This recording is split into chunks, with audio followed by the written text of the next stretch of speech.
Malamku, bagian pertama, karya Yuswantoro. Di jalan ini kita pernah bersama dan akan selalu bersama, kawan.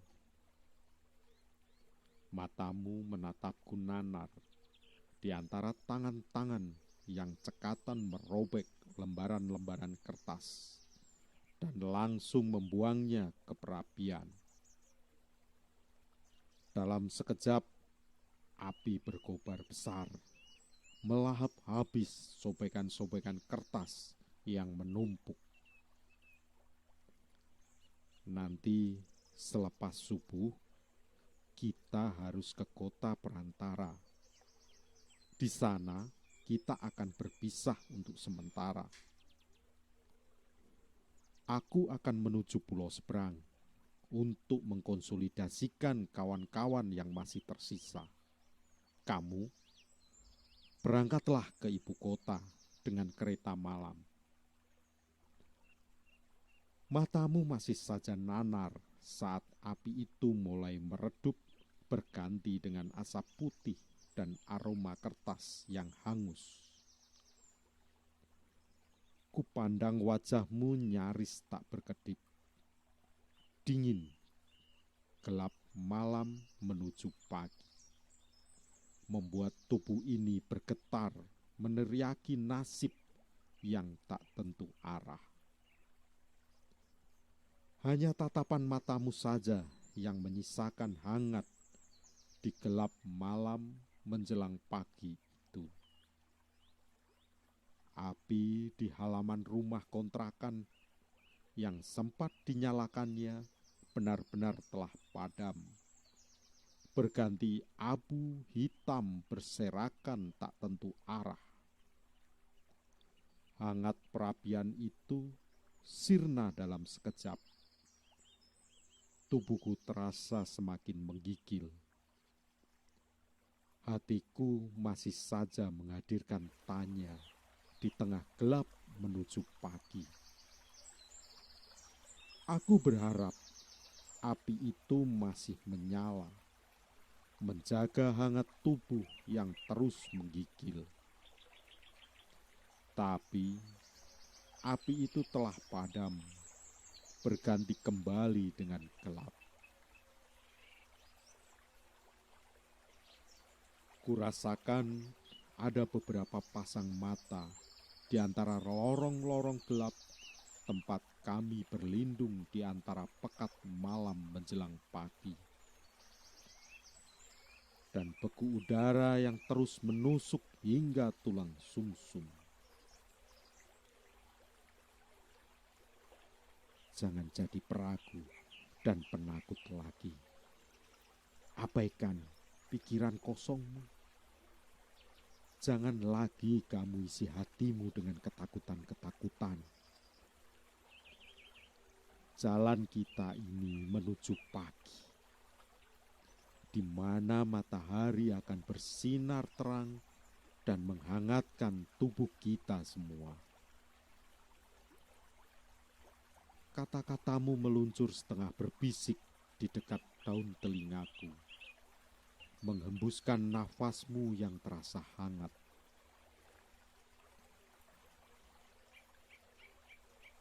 Sekejap meredakan bulu kuduk yang terus berdiri di antara bayang berpasang-pasang mata yang masih saja kurasakan mengintaiku dari kegelapan. Aku beringsut dari halaman yang masih menyisakan gelap, meninggalkan aroma kertas yang telah menjadi arang. Berjalan pelan menuju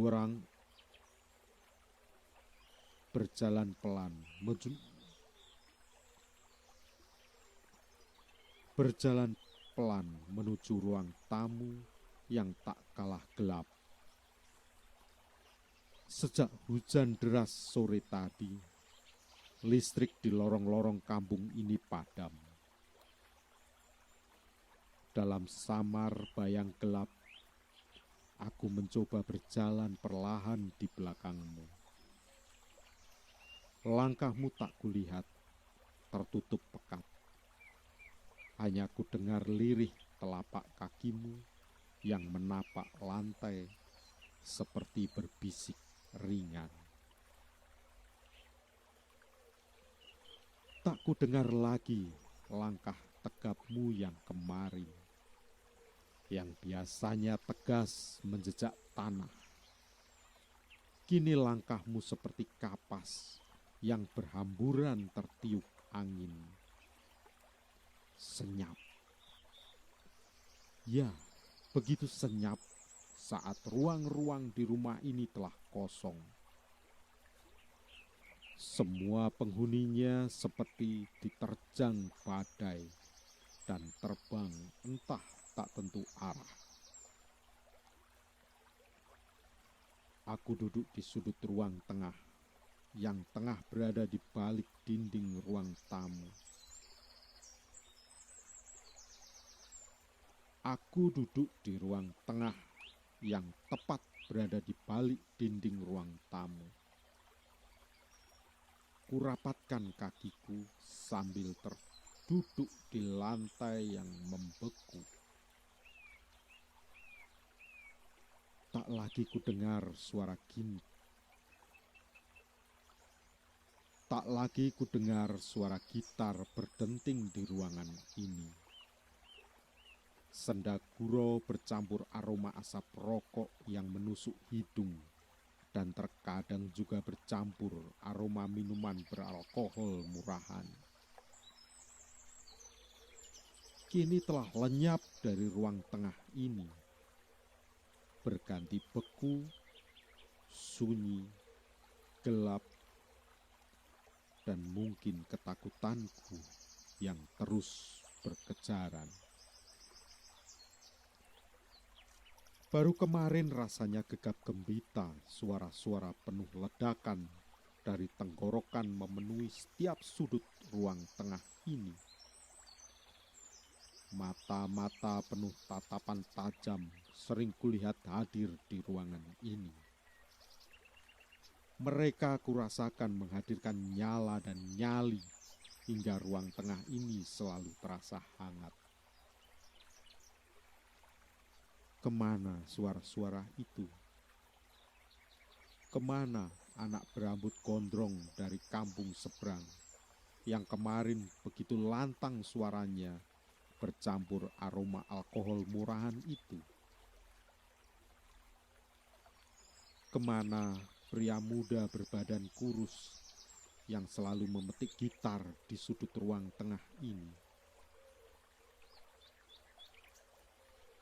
Ya, ruangan ini telah benar-benar gelap, sunyi, dan beku di malam menjelang pagi. Tak seperti kemarin yang selalu gegap gembita, penuh sesak nyanyian bernada sumbang untuk sebuah perlawanan. Tak kulihat lagi gadis berambut ikal yang kemarin duduk di dinding yang memisahkan dua daun pintu kamar itu. Di ruang tengah ini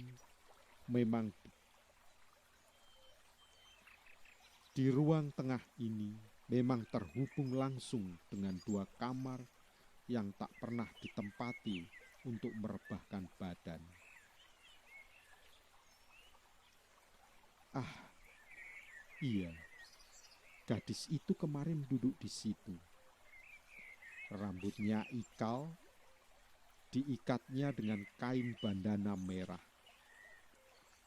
Beberapa kali dia berbicara nerocos saja di antara sesak nyanyian sumbang perlawanan. Dia keluarkan semua teori-teori analisanya.